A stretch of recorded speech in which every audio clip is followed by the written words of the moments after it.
નમસ્કાર, હું મનીષા ઠેસિયા. અમારી યુટ્યુબ ચેનલ ગુજરાત સમુદાયમાં આપનું સ્વાગત છે.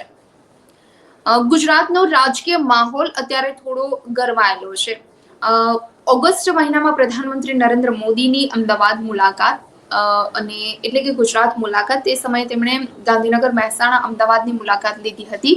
ફરી સપ્ટેમ્બર મહિનામાં પ્રધાનમંત્રી નરેન્દ્ર મોદીનો ગુજરાત પ્રવાસ એટલે ભાવનગરની મુલાકાતે હતા.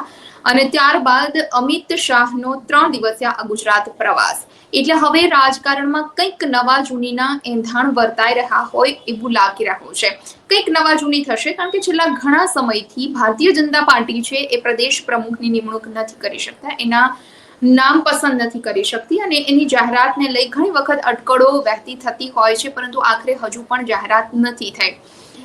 બીજી તરફ ભારતીય જનતા પાર્ટીના ઘણા ધારાસભ્યો પણ ઘણી વખત જાહેરમાં નારાજગી વ્યક્ત કરતા હોય છે. સાંસદો કે મંત્રીઓ પણ લેટર મારફતે કે પછી એનકેન પ્રકારે ઘણી વખત એમના કામ નથી થતા કે તેમને સાઇડલાઇન કરવામાં આવી રહ્યા છે એવી નારાજગી વ્યક્ત કરતા હોય છે. અધિકારીઓ તેમને ગાંઠતા નથી. બીજી તરફ ગુજરાતના મંત્રીમંડળમાં ક્યાંક ને ક્યાંક બદલાવ આવશે તેવા પણ સમાચાર છેલ્લા ઘણા સમયથી રાજકીય વર્તુળમાં ચર્ચાઈ રહ્યા છે.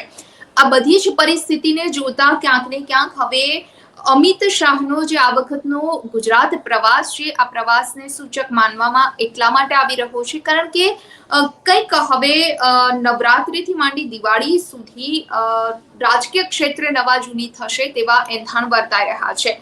છેલ્લા એકાદ સપ્તાહમાં વડાપ્રધાન મોદી અને કેન્દ્રીય ગૃહમંત્રી અમિત શાહના ગુજરાત પ્રવાસને જોતા હવે રાજકીય માહોલ ગરમાયો છે. એટલું જ નહીં, ફરી એકવાર અમિત શાહ ગુજરાતમાં 3 દિવસની આ મુલાકાતે આવ્યા છે અને આ સૂચક પ્રવાસને જોતા આગામી દિવસોમાં ગુજરાતના રાજકારણમાં કંઈક નવા જૂની થશે તેવું લાગી રહ્યું છે, તેવા એંધાણ વર્તાઈ રહ્યા છે. અને તેનું કારણ એ છે કે સુરત ઉપરાંત રાજકોટમાં કેન્દ્રીય ગૃહમંત્રીએ સાંસદો અને ધારાસભ્યો સાથે 1-to-1 બેઠકો કરી છે. મંગળવારે પણ અમદાવાદમાં અમિત શાહ ભાજપના નેતાઓને મળી શકે તેવી શક્યતા વર્તાઈ રહી છે, કારણ કે રાજકોટના ઘણા ધારાસભ્યો અને ભારતીય જનતા પાર્ટીના જૂના જોગ્યો નેતાઓ એવા છે કે જેને સાઇડલાઇન કરવામાં આવ્યા છે અને એવા લોકો ક્યાંક ને ક્યાંક પાર્ટીથી નારાજ છે. એટલે અમિત શાહે ગુજરાતમાં આવા લોકો સાથે પણ 1-to-1 બેઠક કરી હોય, 1-to-1 મુલાકાત કરી હોય તેવા સમાચાર છે. તો સુરતમાં કોસમાડામાં ઇસ્કોન મંદિરના ભૂમિપૂજન બાદ કેન્દ્રીય ગૃહમંત્રી અમિત શાહે કેન્દ્રીય જળશક્તિ મંત્રી CR પાટીલના નિવાસ સ્થાને ભોજન લીધું અને પહેલીવાર એવું બન્યું કે અમિત શાહ સાથે મુલાકાત લેનારા દક્ષિણ ગુજરાતના ધારાસભ્ય, સાંસદો ઉપરાંત નેતાઓને ચોક્કસ કલરના પાસ અપાયા હતા. અમિત શાહે બધાઈની સાથે 1-to-1 બેઠક કરી. સર્કિટ હાઉસમાં મોડી રાત સુધી બંધ બારણે આ બેઠકોનો દોર ચાલુ હતો. એટલે એવું લાગે છે કે કોઈક મુદ્દાઓને લઈ ગંભીર ચર્ચાઓ હવે થઈ રહી છે. સુરતના કેટલાક ઉદ્યોગપતિઓએ પણ અમિત શાહ સાથે મુલાકાત કરી હોવાના સમાચાર છે અને આ દરમિયાન બનાસ ડેરીના નિયામક મંડળની ચૂંટણીનો જંગ પણ હવે છેડાઈ રહ્યો છે, કારણ કે ચૂંટણી ફોર્મ ભરવાનો અંતિમ દિવસ છે અને ત્યારે ભારતીય જનતા પાર્ટી વિરુદ્ધ ભાજપનો જ માહોલ જામ્યો છે. અને આ રસપ્રદ ચૂંટણીની વ્યસ્તતાની વચ્ચે વહેલી સવારે વિધાનસભા અધ્યક્ષ શંકર ચૌધરી અમિત શાહને મળવા માટે સુરત સર્કિટ હાઉસ ખાતે પહોંચ્યા અને જ્યાં બંને વચ્ચે અડધો કલાક સુધી બેઠક થઈ હતી. આવી બંધ બારણે બેઠકોનો દોર છેલ્લા 2 દિવસથી ચાલી રહ્યો છે. સુરતના પ્રવાસ પછી અમિત શાહ રાજકોટ પહોંચ્યા હતા અને જ્યાં સહકાર સંમેલનમાં તેમણે ભાગ લીધો હતો. છેલ્લા કેટલાય વખતથી રાજકોટમાં ભાજપમાં ખાસ કરી આંતરિક વિખવાદ જે ચાલી રહ્યો છે, આપણે પહેલા પણ વાત કરી, અને આ વિખવાદ હવે ચરમ સીમા પર પહોંચ્યો છે અને અસંતોષનો જે ચરુ છે એ ઉકળ્યો છે. ત્યારે ક્યાંક ને ક્યાંક આવા લોકો છે તેને મનાવવા માટે કે તેમની સાથે વાતચીત કરવા માટે અમિત શાહ રાજકોટ પહોંચ્યા હતા અને રાજકોટ સર્કિટ હાઉસમાં પણ અમિત શાહે ધારાસભ્યો, સ્થાનિક નેતાઓ, જે ભારતીય જનતા પાર્ટીના જૂના નેતાઓ છે, સ્થાનિક નેતાઓ છે કે જેમને સાઇડલાઇન છેલ્લા ઘણા સમયથી કરવામાં આવી રહ્યા છે કે પછી આવા નેતાઓ કોઈના કોઈ કારણોથી નારાજ છે, તેમની સાથે તેમણે બંધ બારણે બેઠકો યોજી હતી. ઘણા ધારાસભ્યો અને નેતાઓ એવા હતા કે તેમની સાથે અમિત શાહે 1-to-1 બેઠક કરે છે.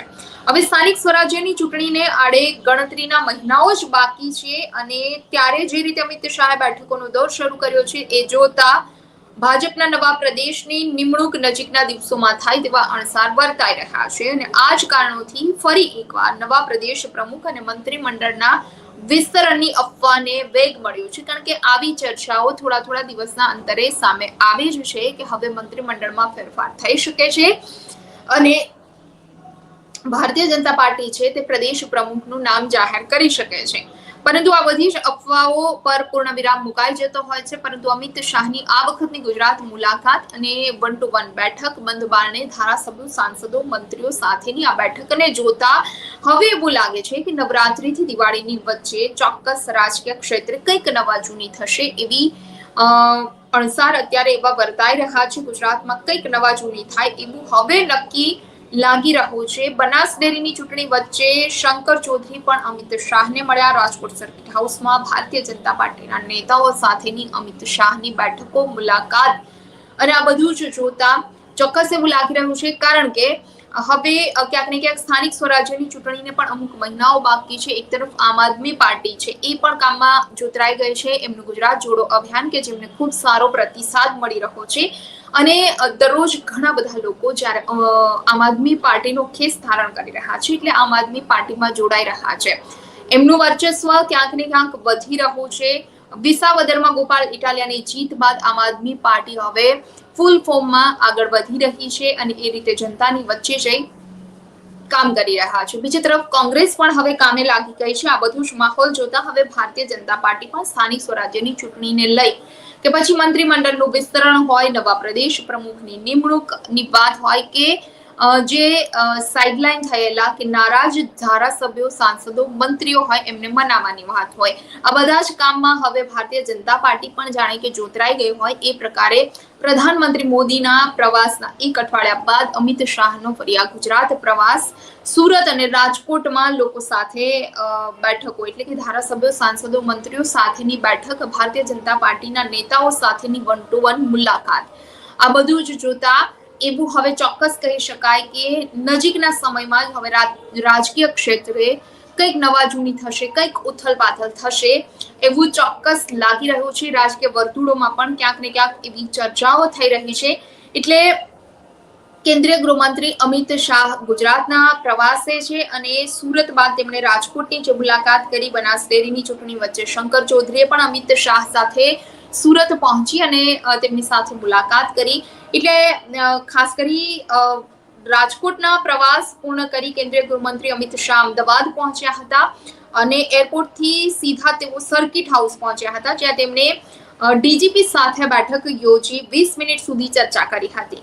અમદાવાદના પ્રવાસ દરમિયાન અમિત શાહ ધારાસભ્ય, ભાજપના નેતાઓને પણ મળી શકે છે તેવી ચર્ચા છે. મહત્વનું છે કે મંગળવારે એટલે કે આજે અમિત શાહ અમદાવાદમાં છે અને જ્યાં તેઓ બાબોલમાં વૃક્ષારોપણ કાર્યક્રમમાં હાજરી આપવાના છે. બપોરે 11:30 વાગેનો જે સમય હતો ગાંધીનગર સર્કિટ હાઉસમાં ગાંધીનગર લોકસભા વિસ્તારમાં વિવિધ પ્રશ્નો મુદ્દે સમીક્ષા બેઠક પણ અમિત શાહ કરવાના હતા. એટલે ઘણા બધા વિકાસના કામોને લઈ અમિત શાહ આ વિકાસના કામોનું લોકાર્પણ પણ કરવાના અને ગાંધીનગરમાં નવરાત્રીમાં રાત્રે તેઓ ઉપસ્થિત રહેવાના છે એવી વાત પણ સામે આવી છે. આ બધા જ એમના કાર્યક્રમો, એમનું શેડ્યુલ બધું જોતા હવે એવું લાગે છે કે ચોક્કસ રાજકીય ક્ષેત્રે ગરમાવો આવ્યો છે, નવા જૂની થઈ શકે છે.